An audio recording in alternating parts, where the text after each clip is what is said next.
I'd like to start this episode by saying that meal planning is not one of my favorite tasks. For me, this process, my personal approach to meal planning and how to make it as smooth and relatively painless as possible, was born out of necessity. My family needs to eat, and coming home from work not knowing what we were going to eat, not having the right groceries, and trying to muster the energy and the mental capacity of choosing what to make in that moment, finding ingredients, making it, particularly on a weeknight, is simply not in the cards for me. I don't have the patience for it. I refuse to do it. So for me, on weeknights, my goal for meals is simple. I desire to feed my family something that is relatively quick and straightforward to prepare, doesn't destroy the entire kitchen with a huge ass mess, and is something that at least one of our 3 little kids is pretty much guaranteed to eat. Yes, nutrition is important, and I do try to feed everyone vegetables and variety, but cooking is not a passion of mine, and complicated, elaborate weeknight meals, they just are not happening at our house. So weekends, you can find Dan and I spending more time cooking. I'll bake brownies, trying out new desserts, and prepare more elaborate meals that require more than one pan and some prep time. And of course, making my 2 go-to meals of lasagna and chicken pot pie, pretty much the only 2 meals that I can make without a recipe that include vegetables and a protein and all 3 of our little kids love. But weeknights at our house are about sustenance and survival. And my approach to planning meals for this week is much the same. I'm Tracy Bingaman.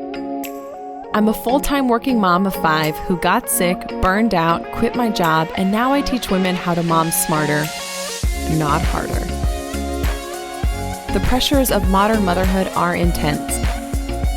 You're a busy working mom juggling all the balls and living in fear of dropping the exact wrong one. Here you'll find the tools you've been searching for to confidently prioritize your life and optimize your ability to rock all the hats that you choose to wear. I'll show you how to break through your limiting beliefs so you'll have more time and more money than you know what to do with. Because even in the busiest seasons of life, you can grow to master your money, own your time, and be the mom with all the margin. This is Fulfilled as a Mom.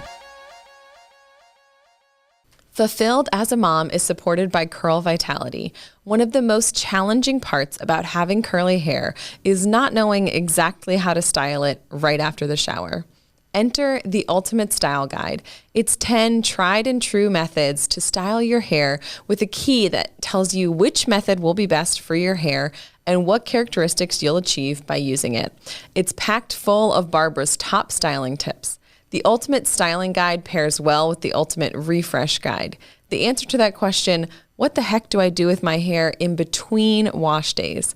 The link for both the Ultimate Style and the Ultimate Refresh Guides is waiting for you in the show notes. For me, this process of meal planning was something that I developed early on when Dan and I were just married. So I went from being a 23-year-old graduate student who was single and could survive on cereal and egg white omelets with cherry tomatoes and feta cheese at every meal, to a 24-year-old stepmom stepping into this role and responsibility of feeding 2 growing boys and a hungry husband at 6 p.m. on a school night after being in the operating room all day. I needed a plan, man. This process has been changed and honed over the last 10 years, and today I'm sharing with you my approach to meal planning and how it works in our house these days. It feels important to you, it feels important to me to share with you that we are a completely average family when it comes to cooking and eating. We have pretty much every night of the week a night where we eat leftovers. One night a week we have breakfast for dinner, which the kids for some reason love. And sometimes breakfast is dinner. Cereal is dinner in our house. These days, I've been known to grab a bag of baby carrots, some ranch dressing, and a handful of berries, or just a bag of apples, and toss them in the middle of the table with the cereal boxes, because that's variety and fruit and vegetables. Even if the presentation is lacking, our kids don't really seem to care, to be completely honest, and the only one judging me is me. Another service that I utilize was born out of necessity and from getting clear on my priorities is Instacart. Instacart is this awesome service where you just order your groceries online. You get to choose the store and fill your virtual cart with everything that you need. Then a wonderful, kind Instacart shopper shops for you. You choose what you buy and when you want your groceries to be delivered. They do have curbside pickup at a lot of stores, but we elect to have the food delivered right to our front door. I'm not exaggerating when I say that Instacart has saved me hundreds of hours of grocery shopping since we started using them 2 years ago. I've reached this point in my life where time is my currency, and to me, being able to go skiing with the kids or enjoy family breakfast or even just still be in my pajamas while our groceries are being shopped for, it's so much more in alignment with my values during this specific season. Before I started using Instacart, grocery shopping was such a chore. I'd drag myself to the store either alone or with various kids in various stages of development, and I would not enjoy it because I felt like I was missing precious Saturday morning time with my family. If you are intrigued and interested in trying it, use the link in the show notes to save $10 off your first Instacart order. Busy working mom. I used to wear it like a badge of honor. Then I realized that I was drowning in to-dos and running around like a lunatic, all because this key piece was missing. I wasn't clear on what my deeply held values were. And when everything's important, nothing is important. Now that I've done the work and figured out what I value most, it makes life so much easier. Those core values serve as the compass for the direction of my life, and they inform my heck yes and my hell no responses to each and every opportunity. I've taken the process to curate core values and boiled it down into 3 simple steps. I've laid out the exact process to gain clarity so you can start applying your deeply held values to day-to-day life. To start living a purpose-driven life full of what you love and void of all that other shit, download your core value curator today. The link's waiting for you in the show notes. Okay. Back to the task at hand. My process for meal planning, it's 5 simple steps. I typically do these on a Saturday morning while the kids are watching cartoons. The first thing that I do is look at the calendar. I look at the calendar for the coming week. I'm looking at each day of the week. I check whether Dan is working from home or if he's commuting into the office. I look to see if we have any events in the evening, karate that runs late, book club for me, volleyball for Dan. And when I look at each day, I want to know 2 things. How much time do we have that evening for cooking and consuming food?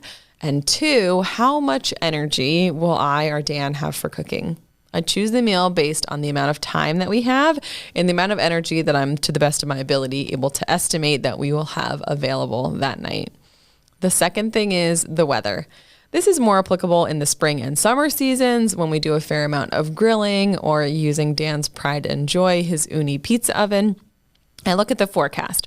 What days are good weather days for grilling or for having food prep and even eating outside?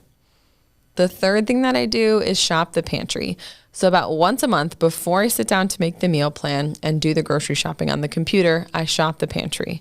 I take a look in the pantry, in our kitchen, in the cabinets, in the freezer. I look at things like rice and pasta, sauces and spices, and if we have any frozen meals in the freezer. I try to pull a couple of meals out of what we have in the pantry, and this is a budget-friendly way to make sure that food isn't going to waste or going bad and that we're using what we have before we buy more. Then I actually plan the meals. So I choose the meals that we're going to have on each weeknight. At our house, Dan is the weekend meal planner. So at this time, I'll ask him for the meals and the plans for what he needs for what he's going to cook on the coming weekend and what we're going to have for breakfast and lunches during the week. So as I plan the meals, I add them all to our shared Google Calendar. That way, Dan and I both know what's for dinner each night. And usually at our house, it's whoever isn't picking up the kids or whoever is home first can get started on the meal. We do sometimes make pivots if there's not enough time we thought we'd have, or we switch something, but mostly we stick to the plan. And then I order our Instacart. So I put all the ingredients that we need to make the meal into the Instacart cart. I always add things every week like bananas, apples, berries, veggies, yogurt, like granolas, granola bars, and the things that we use for breakfast, snacks, and lunches. And then I add the specific ingredients we need for dinner time meals. For us, this process helps us to avoid the head scratching on Wednesday night at 6 o'clock, wondering what we're going to feed our hungry, grumpy kids before bed. Happy meal planning. And in case you've been thinking that a 4-pot meal with 2 vegetable sides and warm bread is the only way to feed your family, every Thursday night, our kids eat chicken nuggets and French fries on the couch, and that is absolutely okay. Give yourself grace in this process. You are feeding your family, and that automatically gets you an A in my book. Until next time, keep on taking one more step towards fulfillment. You've got this. I'm doing a victory dance right now because you did it. You took the time to tune in, to reach for a better life, and to take care of you. Did our time together go by way too fast for anyone else? Head to fulfilledasmom.com for show notes and all the discount codes from today's show. You now have the tools and knowledge to change your life. Go blaze your trail, take that step, make the shift, and do the work to create fulfillment in your life today.